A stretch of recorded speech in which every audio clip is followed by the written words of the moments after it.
Enak kali itu rokok sama kopi. Kafein sama nikotin dicampur.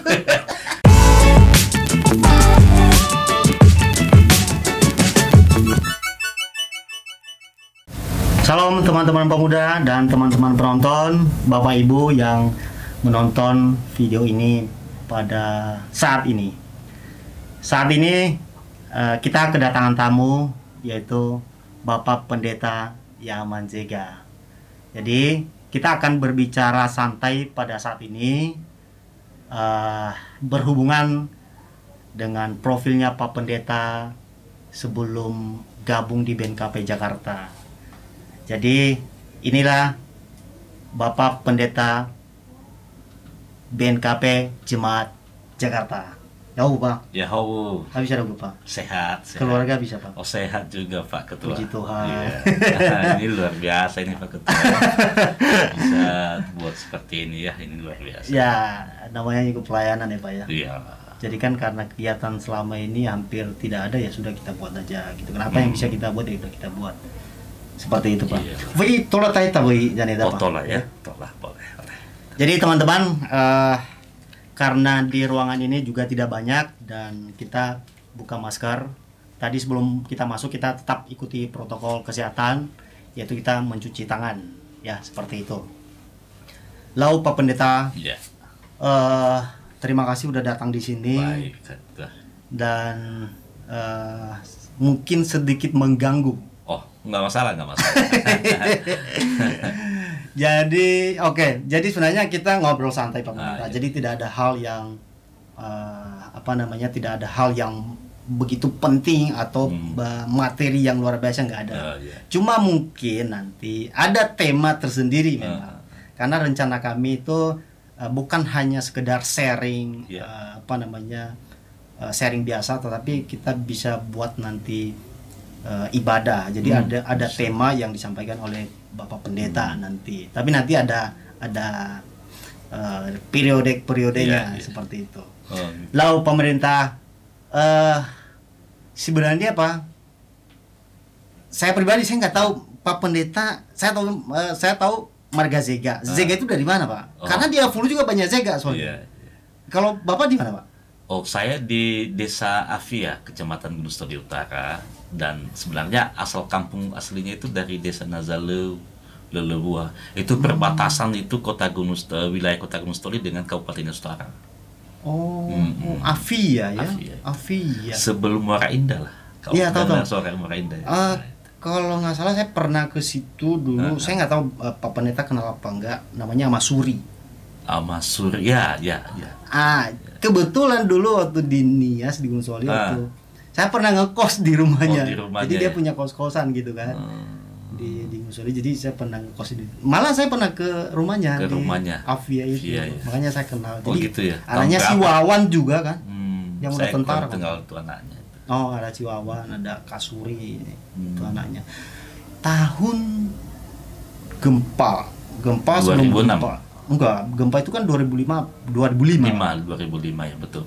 2005. Jadi saya ngekos itu kalau nggak salah 2 tahun deh kalau nggak salah. 2 tahun. 2004 dan 2005 sampai selesai dari situ. Jadi berdekatan ya Pak dengan enggak jauh juga sih. Oh, jauh ya. Tapi masih Avia itu masih Desa Avia. Oke. Sebelum ditempatkan Pak sebagai pendeta jemaat di Gereja BNKP Jakarta. Sebelumnya di mana Pak? Oh, panjang ceritanya itu Pak Ketua. Oh gitu. Kalau ditanya sebelum tuh panjang Pak Ketua. Saya sebenarnya kalau saya ingat malam ini kita bicara ini kayak diajak saya bernostalgia. Asik. Itu kita kayak diajak. Saya teringat itu 23 tahun yang lalu ya Pak Ketua. Saya sudah mulai melayani di BNKP ini. Oh ya. Sejak 1998 saya itu vikar itu dulu pertama saya sekali. Saya masih kelas 2 SD. Kelas 2 SD ya. Itulah. Jadi 1998 itu saya vikar itu di distrik, namanya dulu belum resort. Dulu itu ada jemaat, baru resort kan, baru sinode. Betul, jadi sinode, resort, distrik, jemaat. Oke. Nah, Jadi dulu itu saya fikir pertama itu tahun 9899, periode 9899 itu di distrik BNKP Umbelata. Di kilometer 9 Faihu. Di tempat pertama sekali didirikan gereja BNKP, gereja di Pulau Nias lah. Oh ya. Itu di desa itu. Umbelata. Di Umbelata Semenari. Makanya namanya Umbelata Semenari. Dia punya sejarah tersendiri itu di sana dengan misi. Gereja BNKP pertama di Nias ya. Di Nias. Nah, kedua saya untuk fikir kedua itu diteruskan ke distrik BNKP Lahusa. Oh, jauh nggak? Jauh. Itu periode 99-2000. Nias Selatan. Nias Selatan. Dulu belum masih Kabupaten Nias. Betul. Jadi pas 2003 itu juga dulu baru itu pemekaran sebenarnya di Nias. Oke. Selatan itu. Oh, ya. Nias Selatan ya. Nias Selatan jadi pemekaran. Nah, jadi itu di periode 99-2000 saya di Lahusa. Saya tinggal di salah satu rumah warga jemaah di sana. Nah, jadi sana dulu medannya itu menantang, medan pelayanannya itu. Pasti karena jalannya rusak dulu. Satu aja jalan dari Gunung Stoli sampai ke Gomo, ke kecamatan Gomo.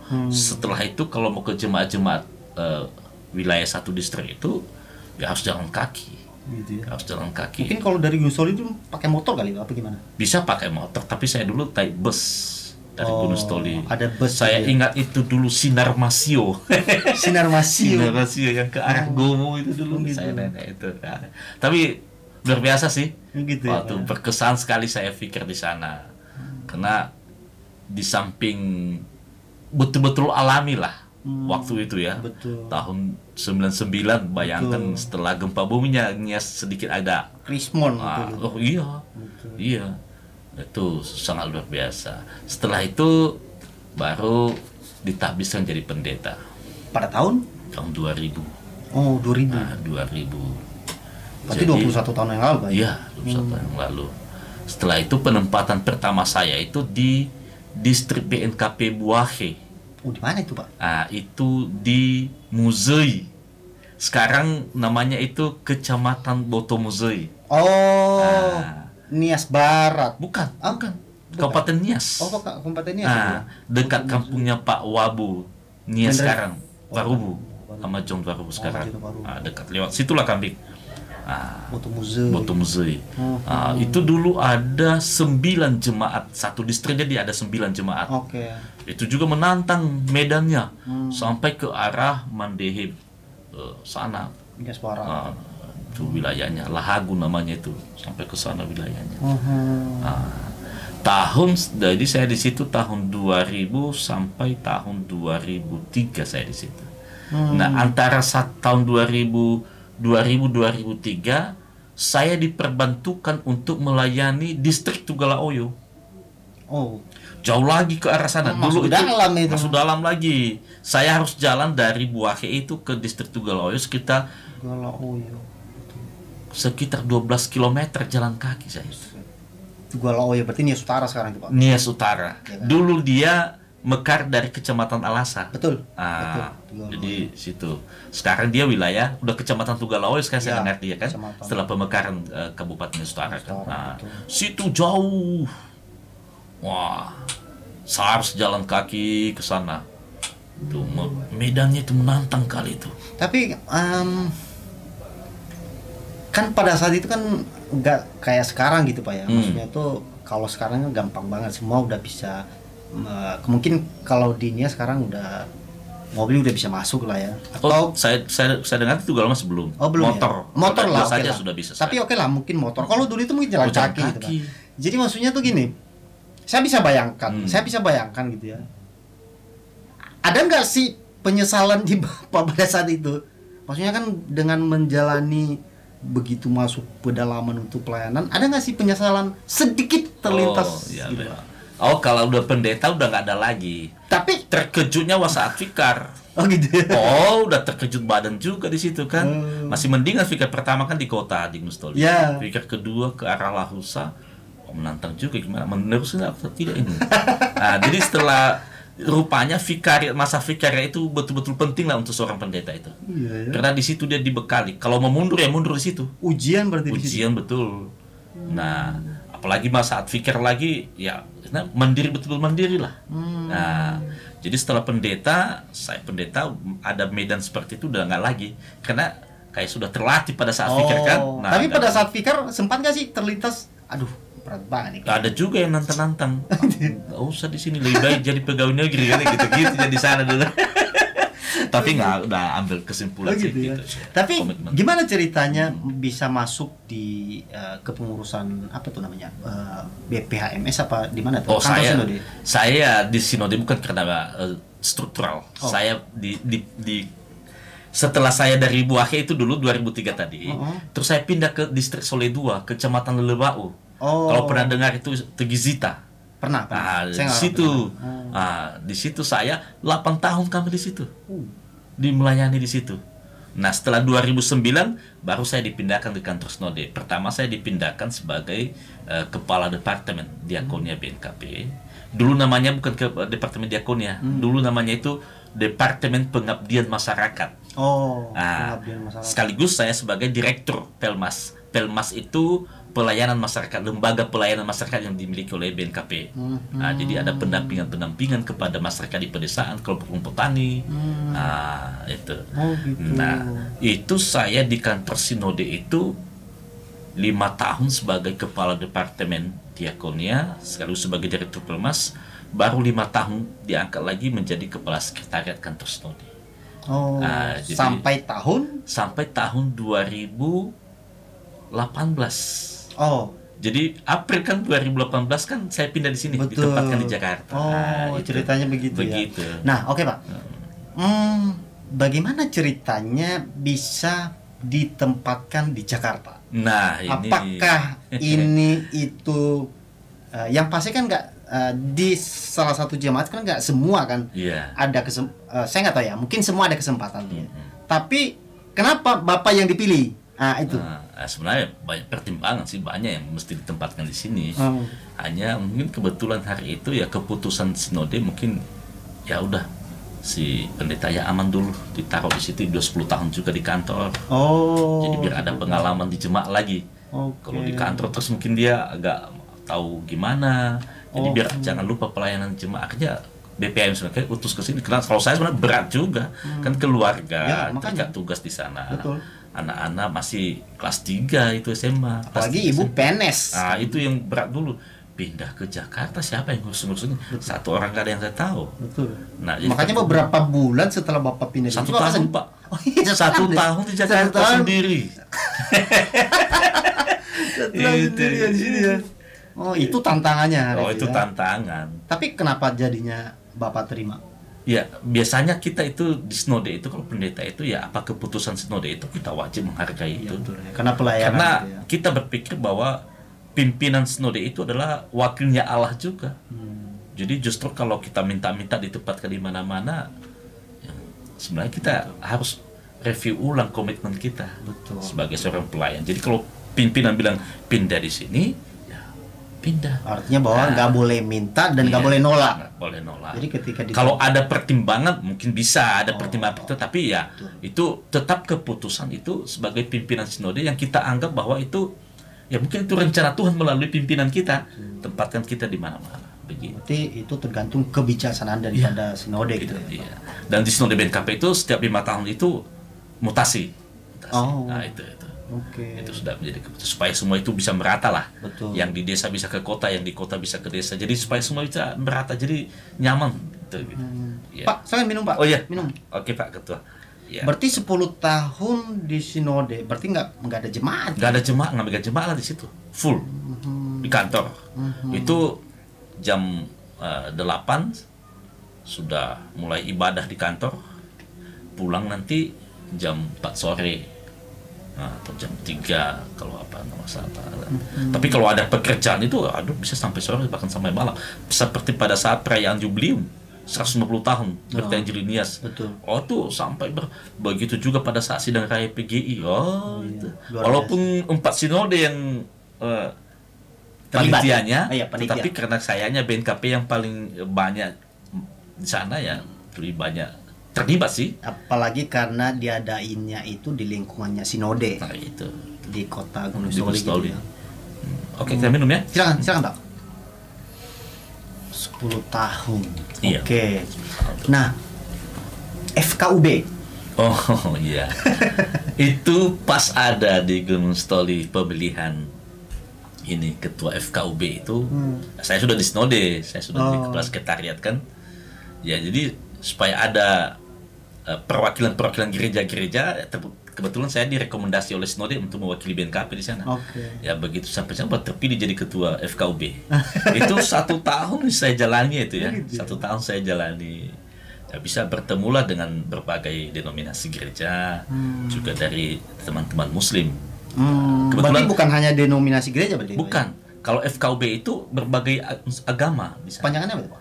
Forum Komunikasi Umat Beragama. Oh, umat beragama. Itu semua Kristen, Islam, Buddha yang ada di Nias kan. Nah itu dari Katolik. Jadi, apa yang dilakukan di situ Pak? Oh kita itu ada beberapa edukasi di tengah-tengah masyarakat. Dan biasanya kita itu berkantor bersama di Kesbang Pol di Gunung Stoli. Jadi beberapa kegiatan sosialisasi tentang dulu pernah kami sosialisasi itu peraturan bersama 3 menteri itu.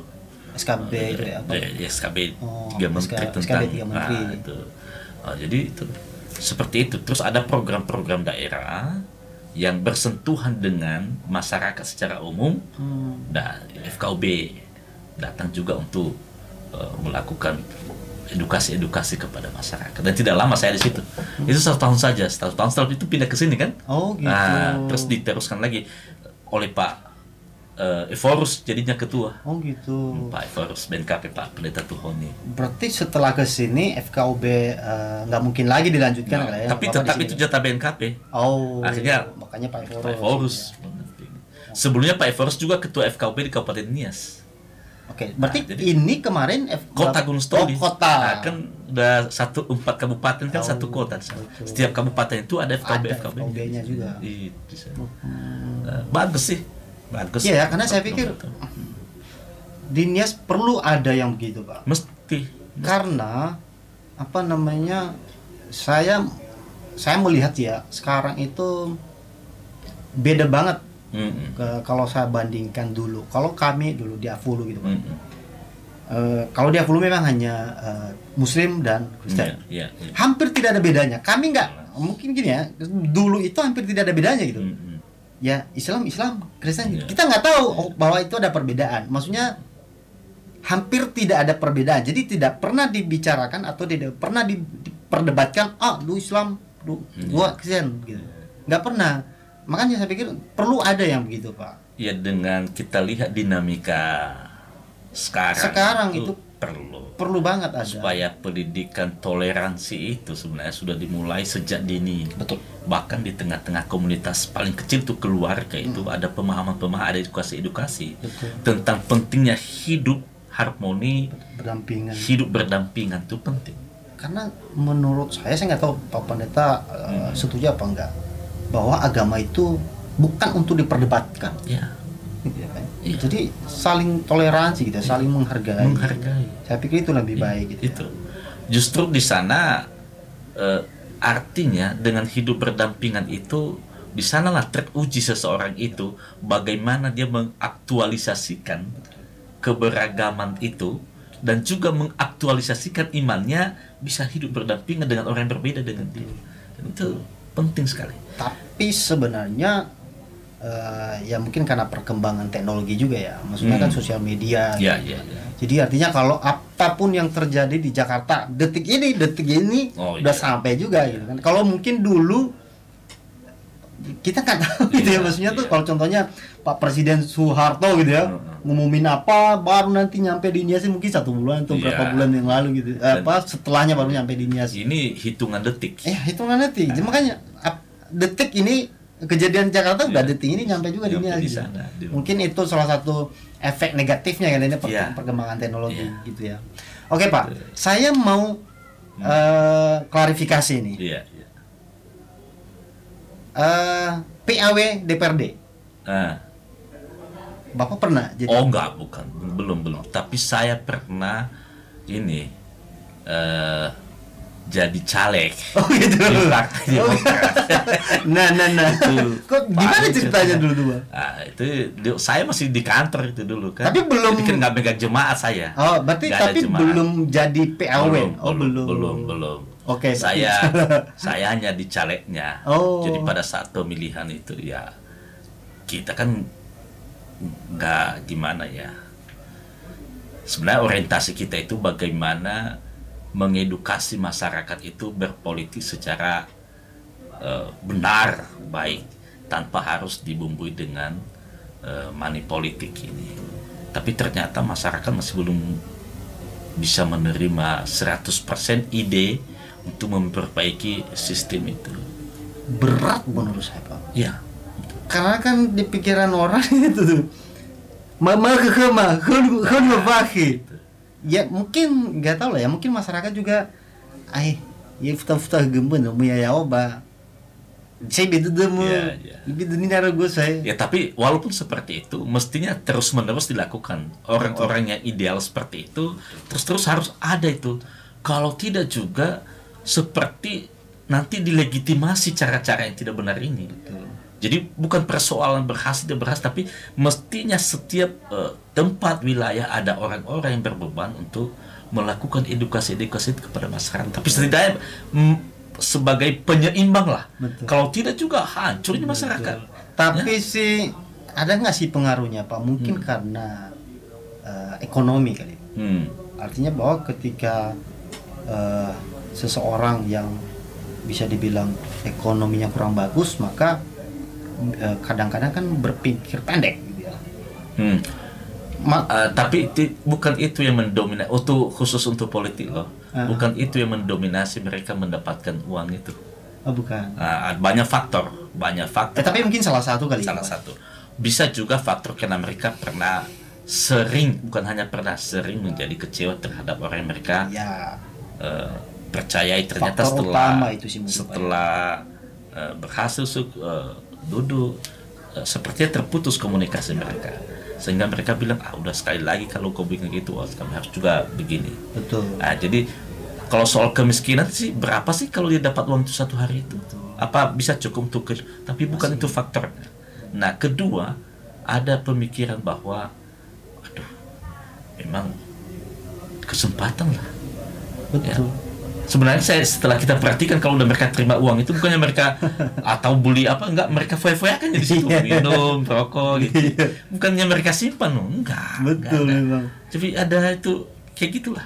Ya makanya jadi kadang-kadang kan kalau saya lihat ini kayaknya mungkin mereka ini kayak balas dendam gitu ya. Bisa karena kan jadi. ada aja kayak di kampung saya lah. Saya nggak tahu ya sekarang gimana. Tapi kalau dulu itu ya siapa aja yang datang udah terima aja gitu. Tapi kalau sekarang sih Pak, saya melihat di Nias Utara sekarang udah agak bagus. Agak bagus. Saya nggak tahu ya, mungkin karena kemarin pemilihan saya pikir memang nggak semua sih. Cuma ada beberapa yang memang mereka memilih gitu ya karena figurnya ya bagus segala macam. Nah, kita lanjut mengenai Bapak.